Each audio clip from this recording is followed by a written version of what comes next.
रोज एक नई कहानी देखने के लिए चैनल को सब्सक्राइब करें और बेल आइकन दबाना ना भूलें। वीरू ने निक्की नाम की एक खूबसूरत लड़की के साथ शादी की थी। ऐसे ही एक शाम को वीरू घर वापस आकर पीछे से निक्की को गले लगाता है और उसे सरप्राइज देते हुए एक प्यारा सा डायमंड नेकलेस पहना देता है, जिसे देखकर निक्की बहुत खुश होती है और कहती है, वीरू ये तो बहुत ही ज्यादा सुंदर है। ये तो वो ही नेकलेस है जो मैंने तुमसे 1 महीने पहले मांगा था। तुम्हें कैसे पता चला कि मुझे यही चाहिए था? बस जान, पता चल गया। तुम्हें बात करता हुआ सुन लिया था मैंने, इसीलिए तुम्हारे लिए लेकर आया हूँ। हाय मेरा स्वीटू, मेरा जानू, कितने प्यारे हो तुम। मेरे दिल की बात कितनी जल्दी समझ जाते हो ना। पर ये तो बहुत महंगा है ना। कितने का है? हाँ, थोड़ा ज्यादा महंगा था, इसीलिए अपनी सारी सेविंग्स लगाकर तुम्हारे लिए ले आया। Oh thank you Veeru. चलो अब जल्दी से खाना खा लो। भूख लगी होगी ना तुम्हें? तुम्हारा फेवरेट खाना बनाया है आज मैंने। ये बोलकर सब एक साथ बैठकर खाना खाते हैं। तभी खाना खाते हुए उसकी सास कामिनी बोलती है, वाह, जब तक रोज ऐसा खाना न खाऊं, लगता ही नहीं है कि कुछ खाया है। वो विमला तो पता नहीं रोज इतने तरह की वैरायटी खाती है, उसको देखकर तो मुझे चिढ़ होती है। इसलिए निक्की बहू, तू रोज बढ़िया बढ़िया खाना बनाया कर। ठीक है माँ जी। कसम से निक्की, तुमने खाना बहुत लाजवाब बनाया है। उंगलियां ही चाट रहा हूँ मैं तो बस। थैंक यू वीरू जी। तुम भी खाओ अब बैठकर। चलो जी खाती हूँ, आप और लीजिए ना। अरे बेटा, मुझे ना 7-8 हजार रुपए चाहिए। वो साड़ी और कुछ सामान लाना है। ठीक है माँ, आप कल ले लेना मुझसे, मैं दे दूंगा आपको। ठीक है बेटा। अगले दिन कामिनी अपने बेटे से पैसे लेकर महंगी महंगी साड़ी लेकर आती है और अपनी पड़ोसन को देखकर अब से वो भी खर्चीली और अमीर बनने का ढोंग करती है। ऐसे ही सब कुछ ठीक चल रहा होता है। सास कामिनी को ठाट बाट से अमीरों की तरह रहना बहुत पसंद आने लगा था। शाम को वीरू वापस आता है और बहुत दुखी होता है। उसकी शक्ल को देखकर निक्की उससे पूछती है, वीरू जी क्या हुआ आपको? आप कुछ परेशान लग रहे हैं। लीजिए पानी पीजिए। नहीं निक्की, मुझे भूख प्यास कुछ नहीं है। तुम और माँ ही खा लो, मेरा मन नहीं है। वीरू जी मुझे बहुत टेंशन हो रही है, प्लीज बता दीजिए, मुझे बहुत ज्यादा घबराहट हो रही है। क्या बताऊं निक्की तुम्हें, मेरा बिजनेस बर्बाद हो गया। जितने पैसे इन्वेस्ट किए थे सब के सब डूब गए। अब मुझे फिर से सब स्टार्ट करना पड़ेगा, लेकिन इतने पैसे भी नहीं है। 1-2 लाख से क्या होगा, 50-60 लाख तो होने ही चाहिए ना। आप फिक्र मत कीजिए वीरू जी, सब ठीक हो जाएगा। आपका बिजनेस आपकी मेहनत से दोबारा से शुरू हो जाएगा। आप भरोसा रखिए खुद पर। पता नहीं सब कैसे होगा। वीरू जी सब ठीक हो जाएगा, आप चिंता मत कीजिए। 4 दिन बीत जाते हैं। वीरू को समझ नहीं आता कि आखिर बिजनेस दोबारा कैसे शुरू करे। तभी अपने पति को परेशान देखकर निक्की बोलती है, अब मैं क्या करूं? मैं इन्हें ऐसे परेशान नहीं देख सकती, कुछ तो करना पड़ेगा। हाँ एक काम करती हूँ, मैं अपना वो डायमंड वाला नेकलेस इन्हें दे देती हूँ, उससे तो इनका बिजनेस शुरू हो ही जाएगा। शुक्र है भगवान का कि मेरे पास वो नेकलेस है।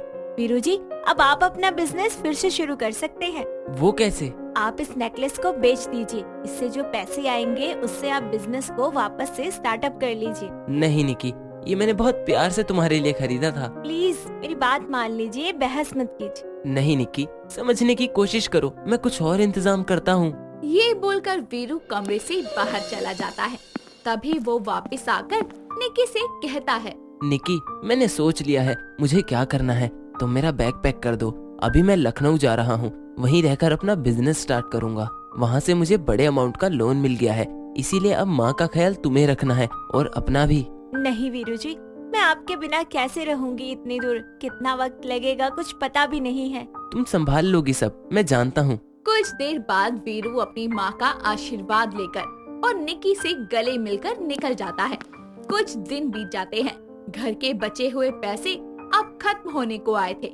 इसी के चलते अब वो पैसे बचाने के लिए सस्ती सस्ती सब्जी और दाल रोटी बनाया करती थी, जिसे देखकर कामिनी का मुंह सड़ जाता है और वो कहती है, बहू ये क्या है? ये पतली सी दाल और बिना घी की रोटी? अरे तुझे पता है ना मैं ऐसा खाना नहीं खाती हूँ। जानती हूँ माँ जी, पर अब हमारे पास 2-4 दिन काटने के लिए बस 200 या 300 रुपए ही बचे हैं। उसके बाद हमारे पास 1 भी रुपया नहीं रह जाएगा। और आप तो जानती ही हैं कि वीरू जी को अभी 2 महीने लगेंगे, उससे पहले तो वो आएंगे ही नहीं।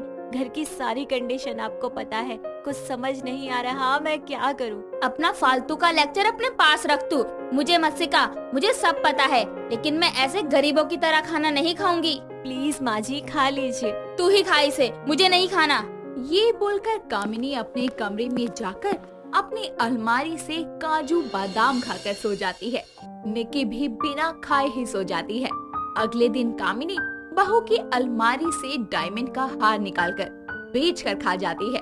निकी को बहुत गुस्सा आता है और वो बहुत रोती है, लेकिन उसकी सास उसकी एक नहीं सुनती। 3 हफ्ते और बीत जाते हैं। कामिनी तो ऐशो आराम से रहती, लेकिन घर की हालत बद से बदतर हो चुकी थी। इसीलिए निकी दूसरों के घरों में बर्तन साफ करने चली जाती थी। वहाँ से उसे कुछ खाना और पैसे मिल जाया करते थे।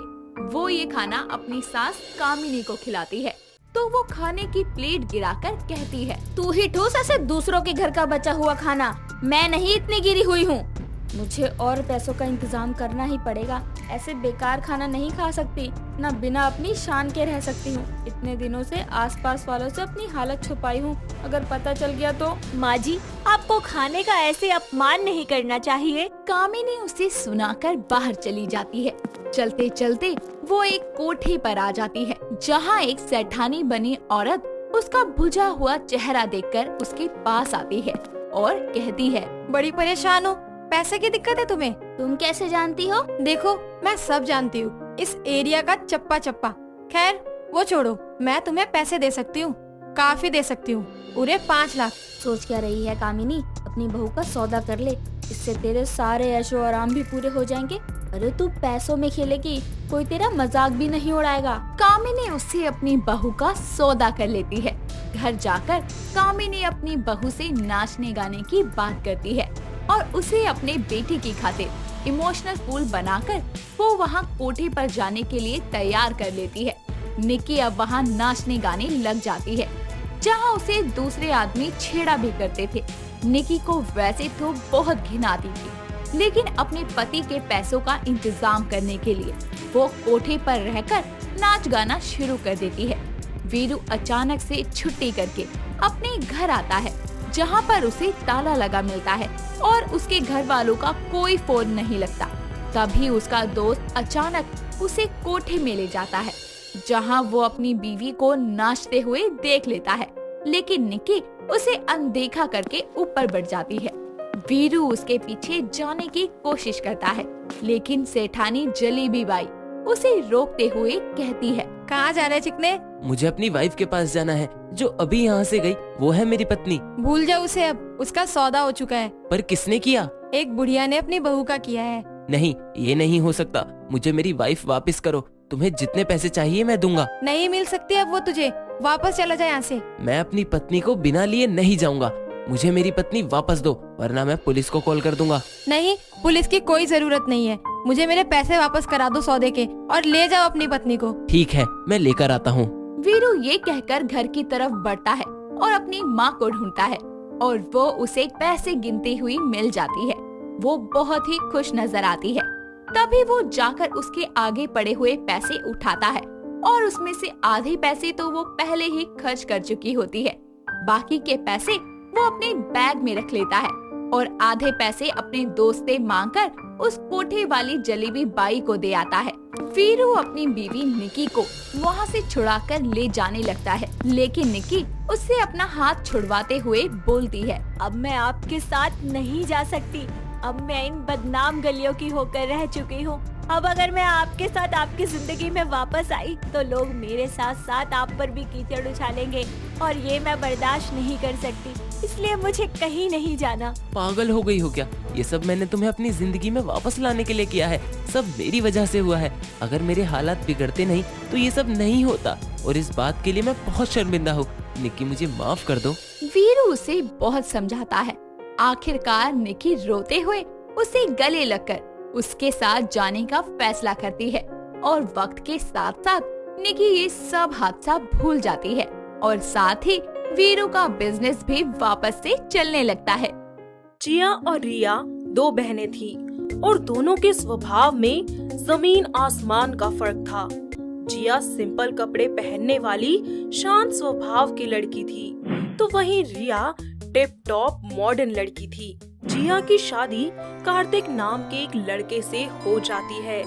उसकी शादी को 2 साल हो चुके थे और वो अपने पति के साथ बहुत खुश रहती थी। ऐसे ही एक दिन अचानक रिया उससे मिलने उसके ससुराल जाती है। अपनी बहना को वहाँ देखकर जिया को बहुत ही खुशी होती है। रात में कार्तिक अपने घर आता है कि तभी अचानक से उसका पैर फिसल जाता है और वो गिरने ही वाला होता है कि तभी उसकी साली रिया आकर उसे संभाल लेती है। अरे अरे जीजू संभाल कर, क्या हुआ रिया? अरे कुछ नहीं, वो मैं गिरने वाला था पर साली साहिबा ने मुझे संभाल लिया। हाँ जीजू, मैं हूँ ना आपके बॉडीगार्ड। हाँ वो सब तो ठीक है, लेकिन तुम यहाँ कब आई? जी ये आज ही आई है। इसका अपने पास वाले कॉलेज में एडमिशन हो गया है। अरे वाह, बहुत बढ़िया। रिया तुम बहुत तरक्की करोगी। ऐसे ही रिया अब उनके घर में ही रहने लग जाती है। दिन बीतते जाते हैं और कार्तिक धीरे धीरे रिया की तरफ आकर्षित होना शुरू हो जाता है। वो मन ही मन उसे चाहने लगता है, पर अपनी पत्नी के डर से वो उसे कुछ कह नहीं पाता था। वो जब भी रिया को देखता तो बस देखता ही रह जाता था। वक्त बीतता जाता है। कार्तिक रिया को इम्प्रेस करने की कोशिश करता है।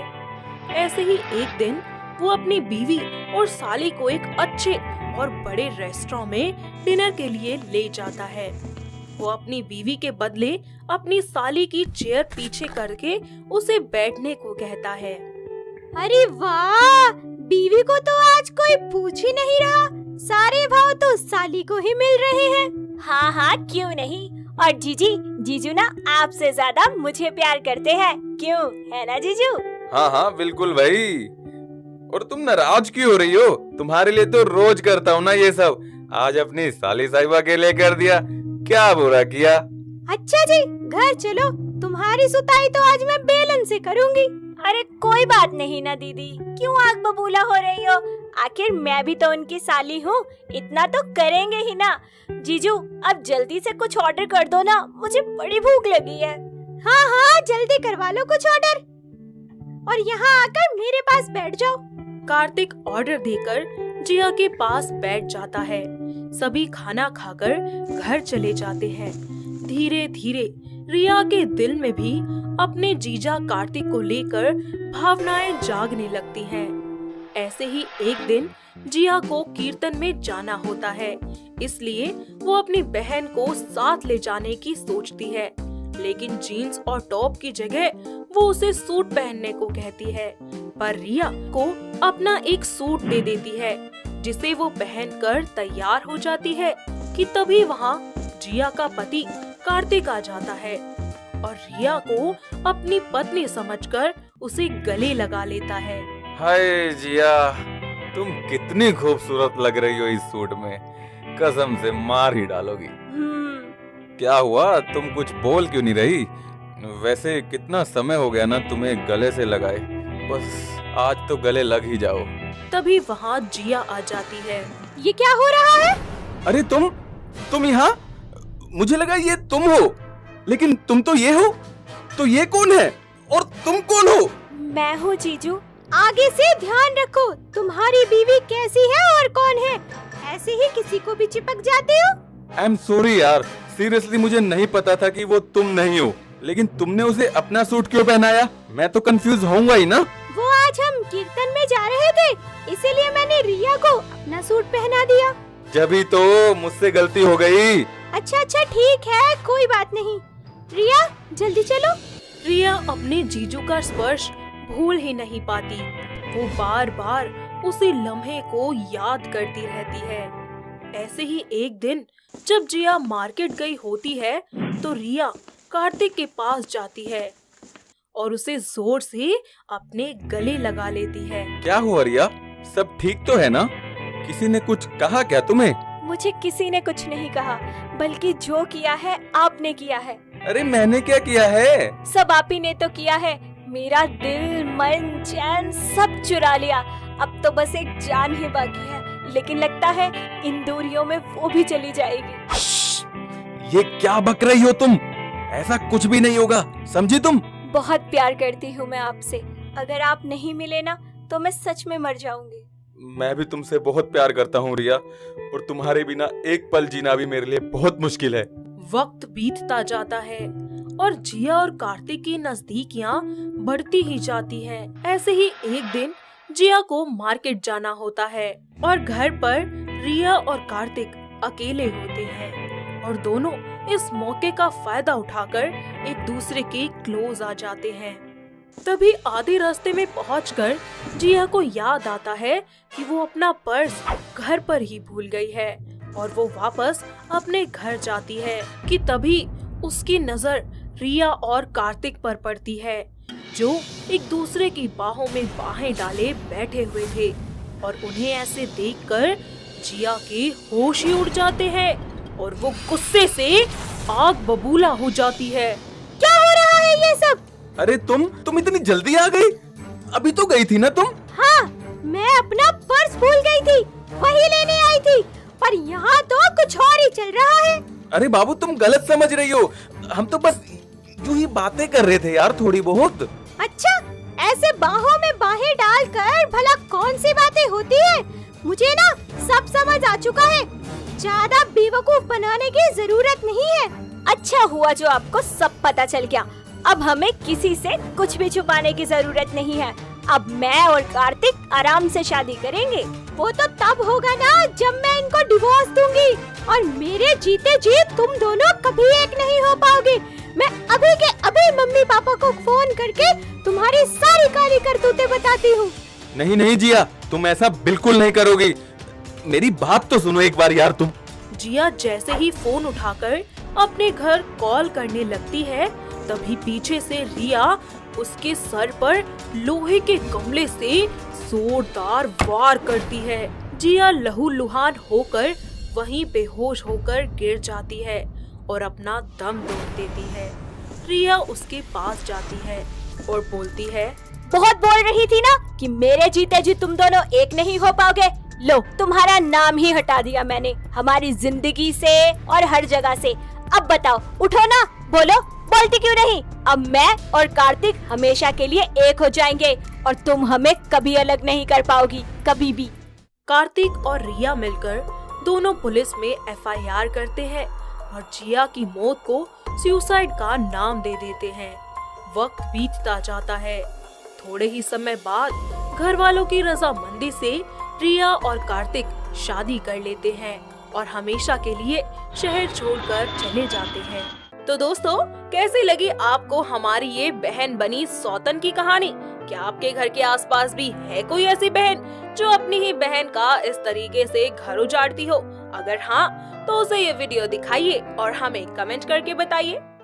दोस्तों, अगर आपको ये कहानी पसंद आई तो इसे लाइक करें, शेयर करें और कमेंट करके बताएं कि कहानी में आपको सबसे अच्छा क्या लगा।